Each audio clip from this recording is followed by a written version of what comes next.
오늘은 전 시간에 이어서 역시 사람 인을 부수라는 그 한자를 찾아보는데, 사람 인자를 부수라는 그 한자가 조금 있으면 아마 끝날 것 같아요. 몇 회 있으면 끝날 것 같아요. 사람 인자를 부수라는 그 한자가 굉장히 많아서 그래 지금요. 그거 끝나면 이제 우뚝할 올자, 이제 그 오를 부수라는 그런 또 한자로 들어가고, 일단 아무튼 부수가 굉장히 많잖아요. 그러니까 한자만 해도 굉장히 방대하다, 이제 그런 느낌을 갖는데, 어쨌건 오늘은 사람 인을 부수로 한 요 갑필상자 요걸 이제 공부를 할까 합니다. 그래서 사람 인을 부수로 해서 오른쪽에 있는 게 이게 상자거든요. 원래 오른쪽에 있는 게. 그래서 우리가 학교 다닐 때 또는 직장에서 그 성적이 좋거나 어떤 뛰어난 일을 하면 상을 받죠. 그때 상자를 사람 인분을 갖다 떼버린 오른쪽에 요게 그 상조상이라고 요게 요거도 거기다가 사람 인을 이렇게 합하면은 상 받는 사람 또는 상 주는 사람, 이제 그런 말이 되죠. 이렇게. 근데 이게 상을 갖다 상 준다는 걸 왜 이렇게 썼느냐, 이제 그걸 아는 게 키포인트겠죠. 그래서 상자를 이렇게 보면은 위에 이렇게 돼 있어요. 이렇게 그 다음에 이렇게 돼 있어요. 위에. 그럼 요거는 뭐냐면 이렇게 보면은 작을 소자, 이게 소자이고, 요거는 지붕을 말한 거죠. 이게 덮을 멱자, 이게 지붕이라 이게 지금. 그러니까 요거하고 이렇게 같이 놓고 보면 그 갑골문을 보면은 이렇게 돼 있어요. 요렇게 하고 이렇게 돼 있어요. 이렇게. 그러면서 여기다가 통로로 이렇게 만들어 놓은 거라. 그럼 이게 뭐냐, 지붕이에요. 지붕. 요게 지붕이 이렇게 옆으로 벌어 있잖아요, 이게. 그리고 이건 벽이고, 이거는 이렇게 집을 그린 겁니다, 원래. 이게 갑불상에 위에 있는 게. 그리고 그 밑에다가 요게 이제 요 그 자체가 상이거든요. 요게 오히려 상이라 그러죠. 이제 시기 상주할 때 이 상자를 써요. 요게 요 상자가 제법 많이 들어가요. 요게 지금 서울에 이제 상문고등학교라고 있는데, 그때도 요 상자를 써요. 근데 요 상자에다가 밑에 조개패자를 합한 거예요. 이게 조개패. 그 밑에도 조개패를 합하면은, 조개는 뭐냐면 재물을 말한다 그랬잖아요. 그 재물하고 조금 아까 이 집하고 한 대 합한 거예요. 근데 재물하고 집을 합했는데 어떻게 뜻이 오히려 상이라고 됐느냐, 그 얘기예요. 그 이상하잖아요. 이게. 그래서 제가 이제 이렇게 설명을 이렇게 본 거예요. 요거는 원래 향할 향자죠. 요 향할 향자고 여덟 팔자가 원래는 이렇게 그린 게 아니고, 원래는 이렇게 돼 있었어요. 이렇게 향할 향자하고 그 다음에 조개 패자, 이렇게. 이것이 이제 나중에 시간이 흐르면서 이렇게 변했거든요. 그럼 이게 여덟 팔이 들어간다는 사실을 일단 눈여겨봐야 돼요. 여덟 팔은 뭐냐면은 사과를 세 번 가른 거잖아요. 근데 통로가 있긴 있는데, 그 여기 통로가 어디냐면 요 조개패 위에 있잖아요, 지금. 그러니까 위를 향하여, 여기 향을 향한 위를 향하여서 통로가 열린 틈을 그린 것인데, 이렇게 됐어요.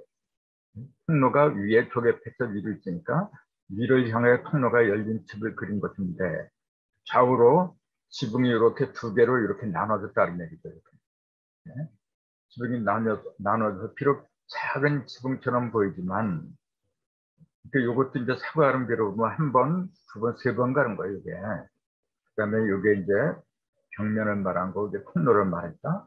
근데 한 번, 두 번, 세 번 갈랐는데, 그것이 여덟 개로 나눠진 거예요. 8개로. 눈목자, 요거는 눈목자죠. 눈목자하고 이렇게 됐는데, 요건 뭐냐면은 삼극에 들어있는 음량을 갖다가 두 번씩 이제 그 2 곱하기 2 곱하기 2를 이제 그렇게 다 이제 그렇게 보는 거거든요. 그러면은 보세요. 작은 것 같은데, 3번, 하나, 둘, 3번, 이렇게 작을 수다 작은 것 같은데, 8개로 오히려 크게 벌었어요. 그래서, 오히려란 말이 거기서 나온 거다. 이제 그렇게 본 거죠. 그래서, 전체적인 이 뜻을 보면 이렇게 돼요. 거기에 재물을 가리키는 격의패가 붙어서 이런 상자가 되면은 팔방을 이렇게 팔방으로 벌어지게 한 대가로 이게 재물을 받았다. 이제 그런 말이 된다. 그러니까 천빈 사과를 3번 이렇게 갈라가지고 8짝을 만들어냈다는 그 얘기가 뭐냐면은 천지천결을 다 끝냈다 그런 얘기죠. 다 끝냈다. 모든 만물이 법으로서 다 해주었다. 다 해놨다. 이제 그런 얘기다. 그렇게 되면은 그 어떤 것보다도 큰 일을 했기 때문에 상을 받아야 돼요. 그래서 상주상이라는 뜻으로 된 것이 아니겠느냐. 이거는 그 옥편에 이런 설명은 안 나오죠. 옥편에는 그냥 지의 모양이다. 그렇게만 나와 있어요. 그러니까 저는 이제 주리를 공부하고 이제 좀 색다르게 보다 보니까 이제 이런 설명이 나왔는데 간단해요. 그러니까 작게 벌어진 것 같은데 거기에는 조개처럼 막강한 보물과 같은 팔방으로 벌어지게 통로가 있더라. 그래서 그렇게 만든 사람은 상을 받는 거다. 네. 그래서 여기에다가 사람 인자를 붙이면은 그 사람의 노고를 갖다가 갚아준다 그런 얘기가 돼요. 상을 받을 만한 일을 하는 사람한테 그 노고를 갖다 갚아준다는 그런 의미가 있기 때문에 갚을 상이라는 말이 나왔다. 그래서 이 상자가 들어가면은 이제 뭘 갖는다는 뜻이 되겠죠. 그래서 뭐 보상해준다. 그래? 보상해준다. 또 손해 배상한다. 변상을 해준다. 또 상환해준다. 상환한테 갚아준다는 얘기죠. 그러니까 생각을 한다. 그러니까 이 상자가 들어가는 그런 문자들을 보면 전부 다 갚아준다는 얘기가 들어가요. 그래서 이제 그런 걸 한번 자세하게 살펴보면 이제 보상이란 말이 있죠. 이제 보상. 우리 평소에 많이 써요. 그러니까 보상 선수 이제 그렇게 얘기를 하는데 보자가 이게 갚을 보자잖아요. 이게 원래 이것도 상자도 갚을 상자고 그 보상은 뭐냐면 남한테 진 빚 또는 수고 이제 그런 거 갖다가 대갚아준다. 이제 그런 뜻이라고 이제 널리 알려진 사실이죠. 근데 요 보상이 요것도 보고 요것도 보여요. 똑같은 보여요. 뜻도 똑같아요. 근데 어떻게 다르냐? 약간 다른 게 뭐냐면은 요거는 요 보자도 여기 갚을 보자인데 이게 요 보자가 들어간 건 뭐냐면은 국가 또는 공공단체가 갚아주는 거예요. 공공단체나 국가, 그러니까 어떤 기관 있잖아요. 그러니까 잘 보여주는 게 뭐냐면은 그 코로나 때문에 자영업자들이 손해를 많이 봤잖아요. 그거는 개인과 개인끼리 관계가 아니고 저 국가가 이제 갚아주잖아요. 그때는 보상이라고 하는데 어떤 보자를 쓰냐면은 요 보자를 쓰는 거예요. 이 보자를 쓰는 게 아니에요. 요 보자는 개인끼리 하는 거다. 크게 나누면 그렇게 이제 구분할 수가 있는 거죠, 이게. 근데 아무튼 요것도 보상이고 요것도 보상이고 둘 다 보상은 보상이죠. 근데 이제 그걸 정확하게 이제 구분한다면 이렇게 돼 있어요. 다 같이 갚을 거라고 하지만 이렇게 정확히 말한다면은 요 보자는 갚을 거라고 하고 요 보자는 기울어질 보자라고 한 거예요. 기울어졌다. 한쪽으로 기울어졌다. 그걸 기울어진 것 갖다가 기울어지지 못하게 보충을 해주는 거죠. 그 말이 어떻게 해서 생겨났느냐. 자, 그걸 보는 거죠. 우선 요 보자를 보면은 왼편에 있는 게 요거 다행행자라요. 다행스럽다 할 때 요 행자를 쓰잖아요. 그다음에 왼편에 있는 게 요게 자죠. 여기 이불복이라고 하죠. 이불복 또는 일할복. 뭐 그렇게 얘기를 하는데. 그러니까 여기 왼편에 있는 게 다행행자고.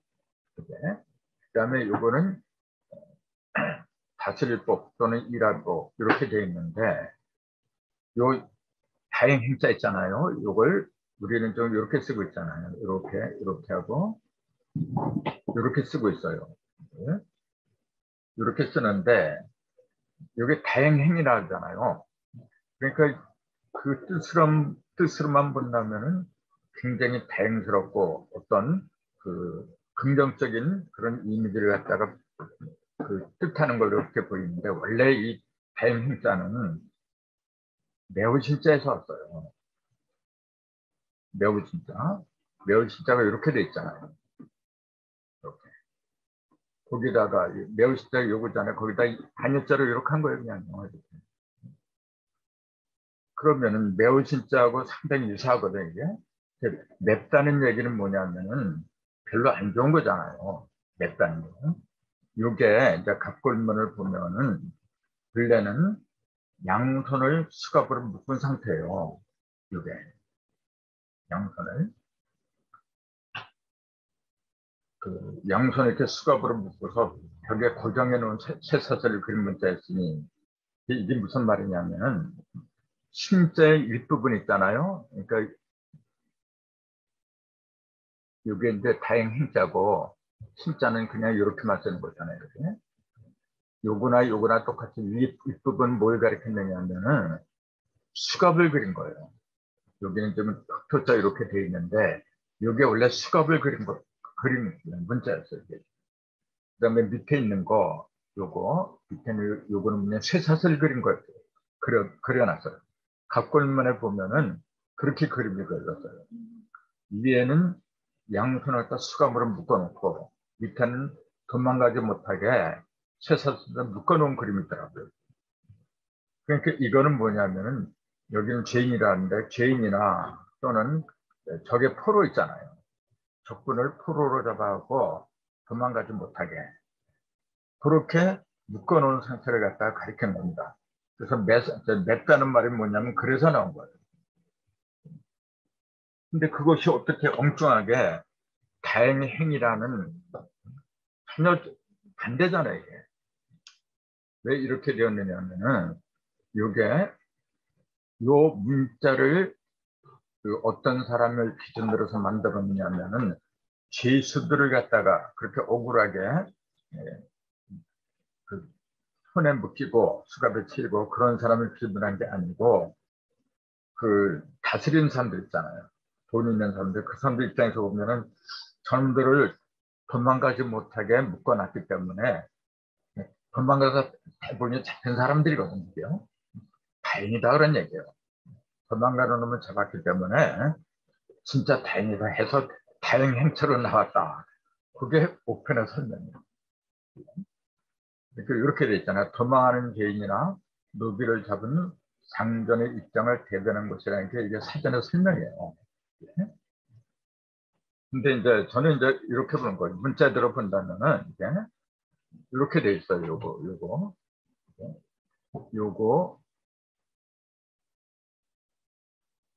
요게 뭐냐면 요렇게 하면 매우 진짜가 되고 여기다가 여기 특도를 하면은 다행행자가 된다 그랬잖아요. 그러니까 요건 따로 해놓고 요거만 보자는 얘기예요. 요거하고 비슷한 게 뭐냐면 요게 있어요. 요거는 다 아는 글자잖아요. 여기 양양자라는 게.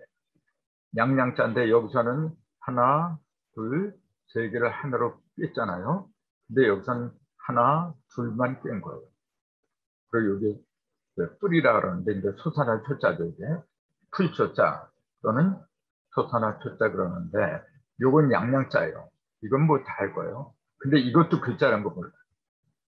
이런 글자는 잘 안 쓰니까 잘 모르죠. 여기 임자예요. 엄연한 글자입니다. 이것도. 근데 무슨 의미냐면 여기 이렇게 돼 있어요. 찌를 인이라고 돼 있어요. 찌를 인. 사전에 찾아보면 금방 나와 이거. 세 개가 있으면 양양자인데 두 개를 관통했을 때는 찌를 인자라고 돼 있어요. 그게 이렇게 설명이 돼 있어요. 요건 이제 내가 설명하는 건데 그거는 하나, 둘, 셋을 천진 삼극을 하나로 꿰뚫으면은 삼신일체, 삼위일체가 되거든요. 그건 뭐 더 바랄 게 없죠. 우리가 사과를 가를 때도 셋을 하나로 꿰뚫었잖아요. 세 번 갈래니까. 근데 두 번 갈린 걸, 한 번, 두 번 갈린 걸 이렇게 꿰어요. 이것도 똑같이 십자가가 생기는데 요거는 대십자고 요거는 소십자라 그랬잖아요. 그러니까 꿰긴 꿰는데 아직 온전하게 꿰지 못한 상태예요. 그러니까 찔렀다는 얘기야. 아직 제대로 온전한 게 아니고 그냥 찔러보았다. 그래서 세 개가 되면은 요거하고 요거 쌀 때 중심에 요게 들어가고 서로 화해를 시키고 그러잖아요. 즉, 아버지하고 엄마가 싸우면 자녀가 있어가지고 화해를 시키고 그러는데 자녀가 없는 경우에는 둘이 싸우잖아요. 그러면은 중재자가 없어. 그럼 극단적으로 헤어지는 경우가 좀 많잖아요. 네? 그런 경우로 서로 이제 찔렀다. 그렇게 얘기를 한 거죠. 그러니까 요 두 개를 이렇게 여기 방패 간단데 원래 이렇게 해서 이렇게 한 것은 세 개짜리가 다르다. 이번 기회에 확실하게 이제 기억을 하는 게 좋을 겁니다. 그러니까 여러분도 같이 이렇게 한번 써봐요. 이렇게. 자, 이게 뿌리고 둘을 하나로 꿰뚫어서 솟아났는데 아직 온전하게 솟아나지 못했으니까 그거는 찌른 거다. 아직은. 찌를 의미라고 했다. 그 위에다가 어떻게 해요? 요거 흑토자를 이렇게 하면은 11성도가 되는 거죠. 이게. 11. 흑토자는 11성도의 상징이다 그랬잖아요. 이게.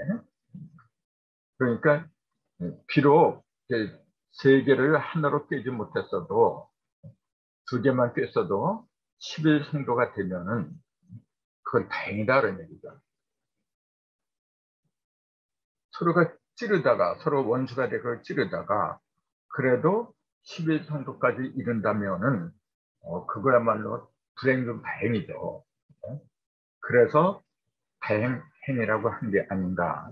요거는 사전에 있는 설명이 아니죠. 그래서 그걸 제가 이렇게 쓴 거예요. 그러나 11성도의 상징인 터가 위에 있으니 서로 찌르면서도 그 목표는 성극이 하나 된 11성도를 향하고 있다는 점에서 그나마 불행, 다행이라는 의미라고 해서 다행행이라고 한 게 아닌가. 이제 이렇게 본 거죠. 이게 지금 요 말이 왜 나왔냐면 요자야, 요거 보고 요 보자로 설명하려고 하다 보니까 요거 다행행자에 관한 설명이 필요해서 말씀을 드린 거예요. 그래서 요런 다행행에다가 이게 이불법 또는 다스릴법이라는데 이게 붙으면은 갚을거라고 그래요. 이제. 그럼 그건 어디에 근거할까? 이제 그 의미도 한번 생각을 해봐야 돼요. 요 복자는 원래 요거 있잖아요.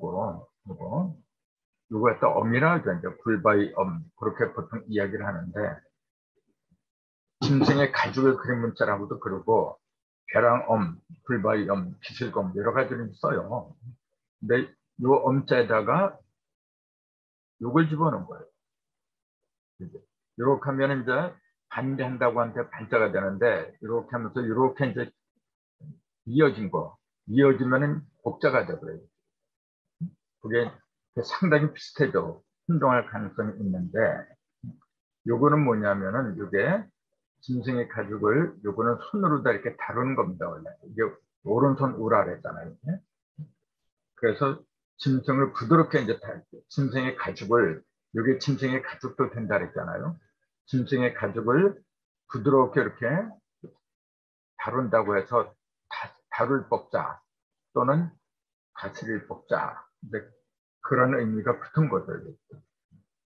그래서 요 앞에다가 여기 다룰자를 이렇게 붙이면은 다로는 고기육하고 육달월이라고 했고 고기하고 이제 그 같은 의미라고 그런 거죠.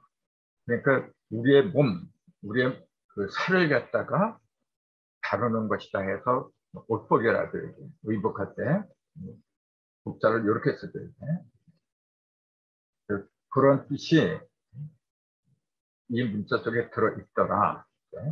그래서 이 복자는 다행행자부터 다행스럽게 다룬다 그런 얘기예요. 쉽게 말하면 이게 다행행자고 여기 다룰 복자니까 다루긴 다루는데 뭐냐면은 불행 중에서 아주 잘못된 것 같다가 위에 11성도 하는 바람에 불행 중에서 다행으로 아주 잘 되게 다룬다. 이제 그런 얘기가 들어있는 거죠. 그래서 다행스럽게 다루다. 그런 의미가 들어간 게 요 보자예요. 다행스럽게 다루다. 즉 갚아준다. 불행에 빠진 걸 그 복되게 다룬다. 복되게 갚아준다. 이제 그런 갚을 거라고 한 거죠. 근데 요 보자는 여기에 보면 이렇게 돼 있어요. 이렇게 돼 있어요. 왼편에 요거하고 헷갈리면 안 돼요, 여러분. 요거는 시라고 하는 거고 눈으로 본다는 거고 요거는 옷 의자입니다. 이게 우리가 의복할 때 이렇게 쓰잖아요. 우리가 의존한다 할 때. 근데 이게 없으면 옷 의자가 그죠? 그러니까 옷 의자를 그 붓으로 말할 때 이렇게 써버려요. 그래서 이렇게 쓰면 시자고 여기 하나가 이렇게 더 붙으면은 옷 의자가 되고 이제 그것도 헷갈리는 사람들이 많더라고요. 근데 왼편에 있는 게 이게 옷 의자예요. 그리고 오른편에 있는 게 이게 보자잖아요. 근데 이걸 클보라 그러는데 크다. 그러니까 옷은 옷인데 큰 옷이라는 얘기가 되겠죠. 그럼 이게 왜 크다고 하느냐? 이제 보자 좀 생각을 해봐야죠.